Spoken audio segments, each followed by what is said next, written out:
Hello everyone, my name is Jagam and welcome back to my YouTube channel guys. आज के इस video में मैं आपको पास्ट इंडेफिनिट टेंस बताऊंगा, तो वीडियो को अभी से लाइक कर दीजिए और यदि आप हमारे चैनल पर पहली बार आए हैं तो चैनल को सब्सक्राइब जरूर करें। तो आज के इस वीडियो में आपको, जैसा कि मैंने कहा, कि पास्ट इंडेफिनिट टेंस बताऊंगा। ठीक है, पास्ट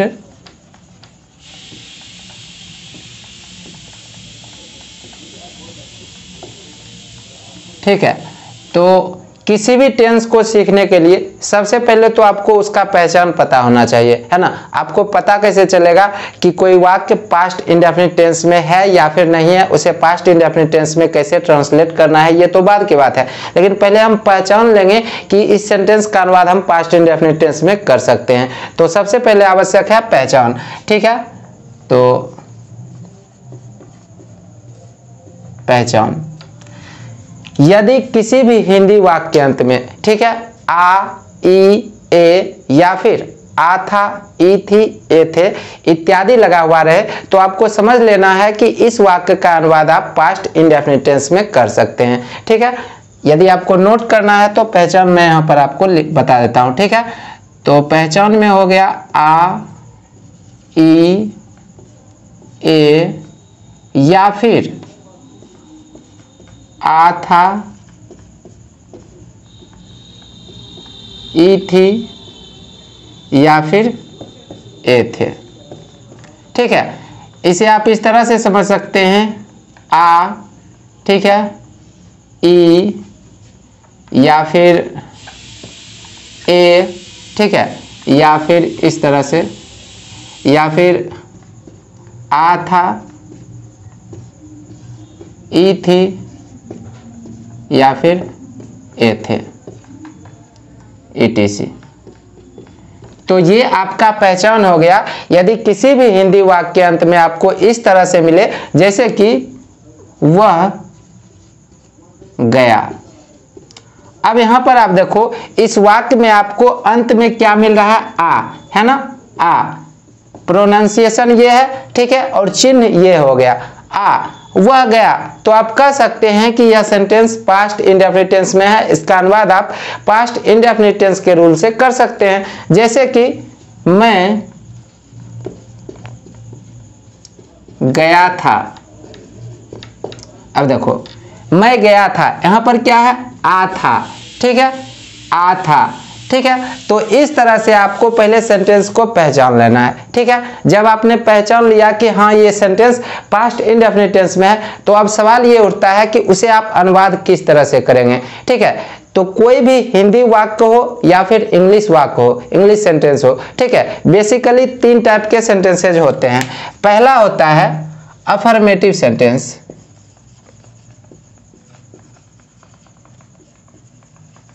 अफर्मेटिव सेंटेंस। दूसरा होता है निगेटिव।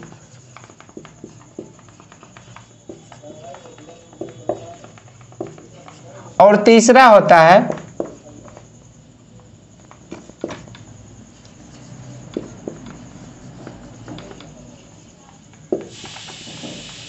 Interrogative sentence.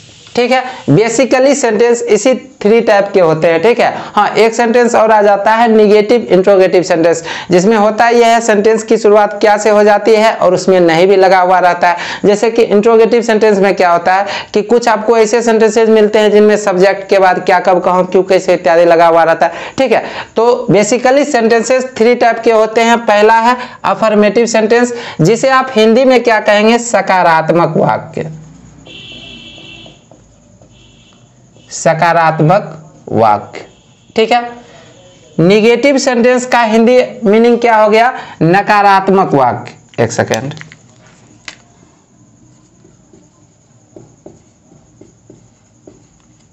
नकारात्मक वाक्य। ठीक है, ये आपका हो गया निगेटिव सेंटेंस। और इंट्रोगेटिव सेंटेंस मीन्स हो गया प्रश्नवाचक वाक्य। ठीक है, तो बेसिकली सेंटेंसेज इसी 3 टाइप के होते हैं। ठीक है, सबसे पहला क्या है, अफर्मेटिव सेंटेंस, जैसा कि ये है, वह गया, मैं गया था। ठीक है, इसी सेंटेंस को आप निगेटिव बना सकते हैं, जैसे कि वह नहीं गया, ये हो गया निगेटिव सेंटेंस। मैं नहीं गया, ठीक है, जैसे कि यहां पर है मैं गया था, तो हो जाएगा मैं नहीं गया था। अब देखो ये हो गया निगेटिव सेंटेंस, अर्थात जिस वाक्य में आपको नहीं मिल जाए तो समझ लो निगेटिव सेंटेंस है, नकारात्मक वाक्य है। अब जैसे कि इंट्रोगेटिव सेंटेंस, तो क्या लगा देंगे, सेंटेंस की शुरुआत क्या से कर लेंगे, क्या वह गया, ठीक है, या फिर जैसे कि मैं नहीं गया था, मैं गया था, तो क्या हो जाएगा, क्या मैं गया था, ठीक है। तो ये आपका हो गया इंट्रोगेटिव सेंटेंस, ठीक है, प्रश्नवाचक वाक्य। तो बेसिकली 3 टाइप के सेंटेंसेज होते हैं। अब आपको इसे हिंदी से इंग्लिश में किस तरह से ट्रांसलेट करना है ये मैं आपको बताऊंगा। तो किसी भी सेंटेंस को हिंदी से इंग्लिश में आप बिल्कुल आसान तरीके से ट्रांसलेट कर सकते हैं यदि आपको उसकी बनावट पता हो, ठीक है, जिसे हम क्या बोलते हैं, स्ट्रक्चर, ठीक है, या फिर बनावट, ठीक है। यदि आपको स्ट्रक्चर पता है तो आप किसी भी हिंदी वाक्य को आसानी से इंग्लिश में ट्रांसलेट कर सकते हैं, उसका आप अनुवाद कर सकते हैं, ठीक है। तो इतना बेसिक है, ठीक है, ये पहचान हो गया आपका। उसके बाद ये जो 3 टाइप के सेंटेंसेज होते हैं इनके लिए मैं आपको अलग अलग स्ट्रक्चर दूंगा और उन स्ट्रक्चर की सहायता से आप इजीली ट्रांसलेशन बना सकते हैं, ठीक है। अफर्मेटिव सेंटेंस के लिए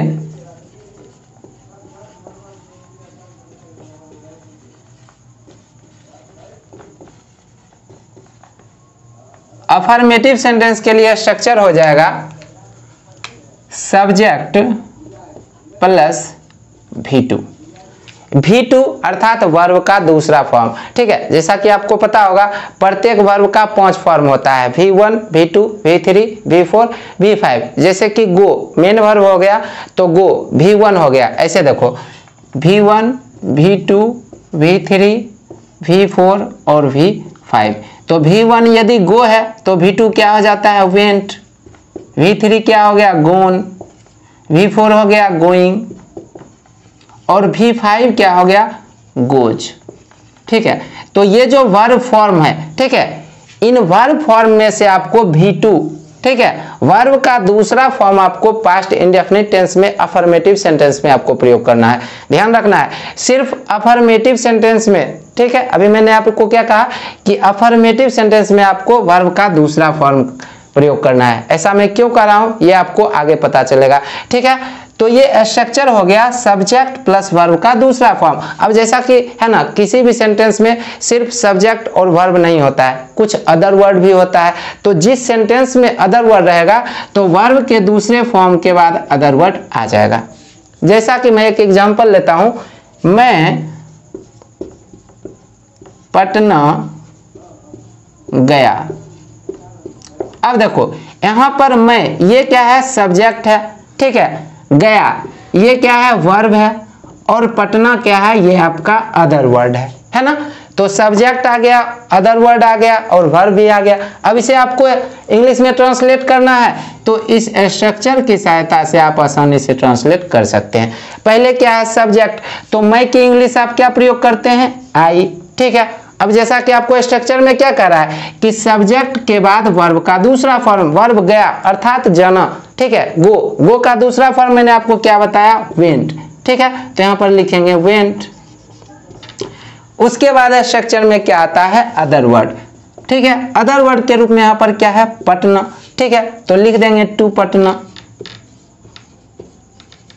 सिंपल, बिल्कुल आसान तरीके से आप इस स्ट्रक्चर की सहायता से कोई भी सेंटेंस हो जो कि पास्ट इंडेफिनिट टेंस में हो, अफर्मेटिव हो, सकारात्मक हो, तो आप आसानी से ट्रांसलेट कर सकते हैं। आप कोई सा भी एग्जांपल ले लो, यही स्ट्रक्चर काम में आएगा, ठीक है। तो मैंने आपको केवल एक एग्जांपल दिया, बट मैंने आपको स्ट्रक्चर बता दिया, पहचान बता दिया, आप ट्रांसलेट कर सकते हैं, ठीक है। अब मैं आपको निगेटिव सेंटेंस के लिए स्ट्रक्चर बताऊंगा, ठीक है। तो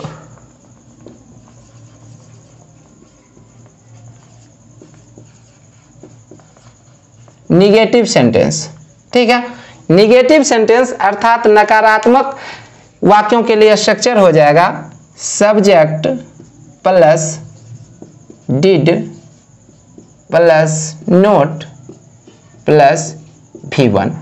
अब देखो, अभी मैंने आपसे क्या कहा था कि वर्ब का दूसरा फॉर्म केवल अफर्मेटिव सेंटेंस में आपको प्रयोग करना है। अब देखो, सेंटेंस नेगेटिव हो गया तो वर्ब का फर्स्ट फॉर्म प्रयोग में आ रहा है, लेकिन क्या सच में ऐसा हो रहा है? नहीं। ये जो डिड है ये क्या है? डू का दूसरा फॉर्म है ना, डू डिड, इस तरह से, ठीक है। तो दूसरा फॉर्म डिड के रूप में प्रयोग में आ जाता है चूंकि आप नोट प्रयोग कर रहे हैं, ठीक है। बट ध्यान रखना है कि जो आपका मेन वर्ब होगा, ठीक है, मेन वर्ब, जैसे कि मैं पटना गया तो मेन वर्ब यहाँ पर क्या है? गया, जाना, ठीक है। तो मेन वर्ब का आपको क्या करना है? फर्स्ट फॉर्म प्रयोग करना है नेगेटिव सेंटेंस में, ठीक है। अब मैं एक आपको एग्जांपल ट्रांसलेट करके बताता हूं, जैसे कि वह स्कूल नहीं गया। देखो, नेगेटिव सेंटेंस है, सब्जेक्ट पहले आएगा। सब्जेक्ट यहां पर देखो क्या है? वह आपका क्या है? सब्जेक्ट है, ठीक है।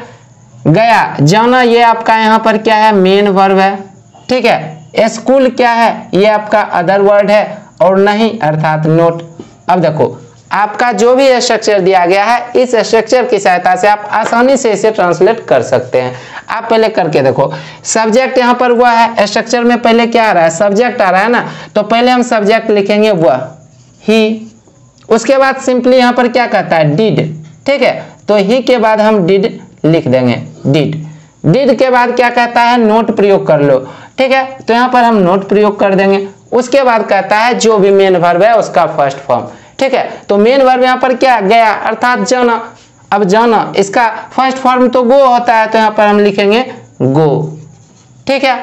एक चीज और, जैसा कि यहाँ पर मैंने आपको बाद में कहा था कि अदर वर्ड भी, ठीक है। तो इस स्ट्रक्चर में देखो, इतना स्ट्रक्चर काम करेगा जहां पर कि अदर वर्ड नहीं होगा, बट जिस सेंटेंस में अदर वर्ड रहेगा, ठीक है, अन्य शब्द रहेगा, तो मेन वर्ब के बाद अदर वर्ड, ठीक है। अब इस सेंटेंस में अदर वर्ड के रूप में क्या है? स्कूल, ठीक है। तो हम लिख देंगे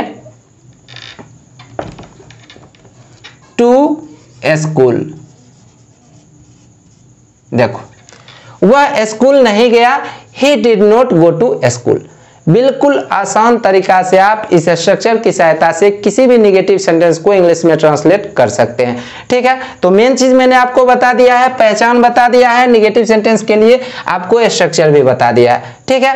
अब बचता है इंट्रोगेटिव सेंटेंस, ठीक है। तो पहले मैं इसे मिटा लेता हूं, फिर मैं आपको इंट्रोगेटिव सेंटेंस के लिए भी स्ट्रक्चर और उसे किस तरह से ट्रांसलेट करना है बताऊंगा।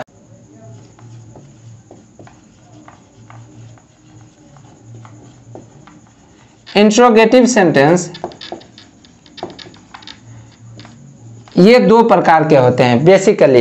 एक होता है जिसमें सेंटेंस की शुरुआत क्या से होती है, और दूसरा होता है जिसमें सब्जेक्ट के बाद क्या, कब, कहां, क्यों, कैसे इत्यादि लगा हुआ रहता है, ठीक है। तो आप कह सकते हैं कि ये हो गया आपका टाइप 1, ठीक है, और एक होगा टाइप 2, ठीक है। तो टाइप 1 के लिए स्ट्रक्चर हो जाएगा did plus subject plus main verb का first form plus other word, ठीक है। मैं आपको एक एग्जांपल देकर समझाता हूं, जैसे कि क्या मैं पटना गया था। अब देखो, यहां सेंटेंस की शुरुआत क्या से हुई है, ठीक है। तो आप क्या करेंगे? पहले आप डिड से सेंटेंस की शुरुआत कर लेंगे, डिड। उसके बाद क्या है स्ट्रक्चर में? सब्जेक्ट। सब्जेक्ट यहां पर क्या है? मैं, तो आई, ठीक है। एक बात और आप समझ लो, आई चाहे सेंटेंस के बीच में रहे, शुरू में रहे या फिर अंत में रहे, हमेशा कैपिटल लेटर में लिखा जाता है, ठीक है। तो सब्जेक्ट के बाद क्या है? मेन वर्ब का फर्स्ट फॉर्म। मेन वर्ब यहां पर क्या है? गया, अर्थात जाना, तो यहां पर हम लिखेंगे गो। उसके बाद क्या है? Other word. अदर वर्ड के रूप में यहां पर क्या है? पटना, टू पटना। देखो, क्या मैं पटना गया था? Did I go to Patna. अब ये जो टाइप 1 है इंट्रोगेटिव सेंटेंस का, जैसा कि मैंने आपको शुरू में कहा था कि एक होता है निगेटिव इंट्रोगेटिव सेंटेंस, अर्थात प्रश्नवाचक वाक्य में नहीं प्रयोग में रहता है। ठीक है, तो एक एग्जांपल हम ले लेंगे निगेटिव इंट्रोगेटिव सेंटेंस के लिए, बट उससे पहले मैं आपको निगेटिव इंट्रोगेटिव सेंटेंस के लिए, ठीक है, निगेटिव इंट्रोगेटिव सेंटेंस के लिए स्ट्रक्चर बता देता हूं। ठीक है, तो इसका स्ट्रक्चर दो तरीके से होता है। पहला होता है did plus subject plus not plus main verb का first form plus other word. यदि आप डिड और नोट को एक साथ प्रयोग करना चाहते हैं तो यहां पर हम लिख सकते हैं और, ठीक है, तो हो जाएगा डिडंट, उसके बाद सब्जेक्ट प्लस मेन वर्ब का first form plus other word.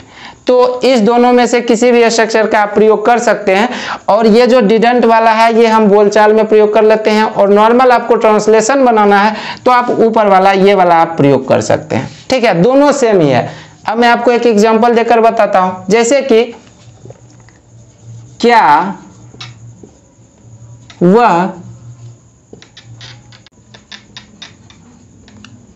School नहीं गया।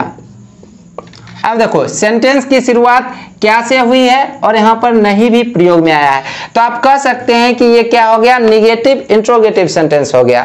ठीक है, तो इसके लिए स्ट्रक्चर इस दोनों में से आप कोई भी प्रयोग कर सकते हैं। ठीक है, तो मैं आपको ये दूसरा स्ट्रक्चर प्रयोग करके बता देता हूं, पहला आप खुद से कर लेना क्योंकि वो ऐसे भी आसान है। ठीक है, तो पहले हम क्या करेंगे, डिडंट प्रयोग कर लेंगे।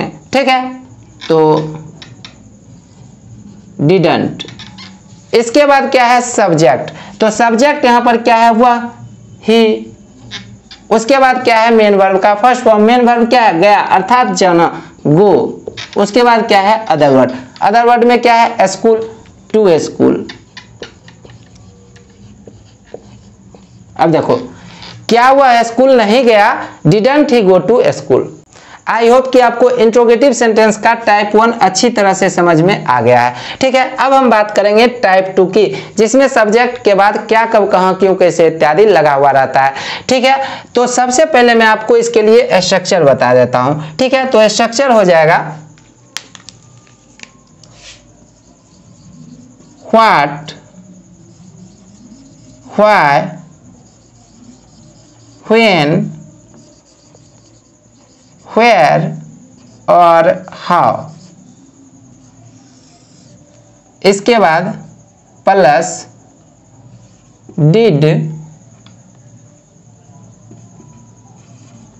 प्लस सब्जेक्ट मेन वर्ब का first form plus other word.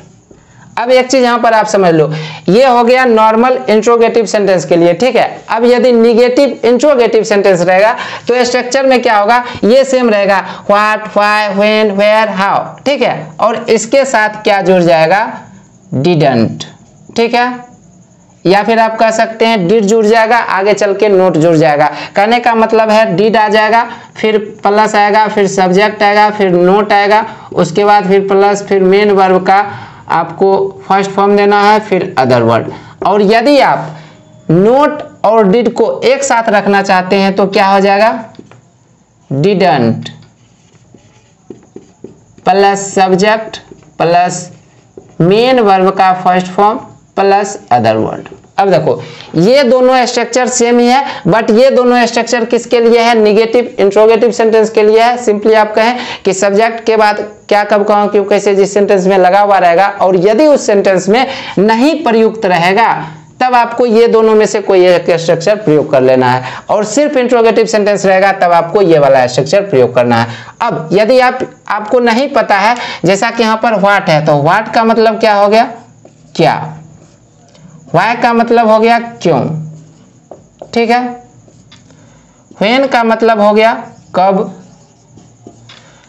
Where का मतलब हो गया कहां। ठीक है, और हाउ का मतलब हो गया कैसे। ठीक है, ये आपकी जानकारी के लिए मैंने बता दिया, बेसिक कॉन्सेप्ट था, यदि आप जानते हैं तो कोई बात नहीं। अब यहां पर मैं आपको एक एग्जाम्पल देकर इसे समझाने का प्रयास करता हूं। ठीक है, तो एग्जाम्पल के तौर पर मैं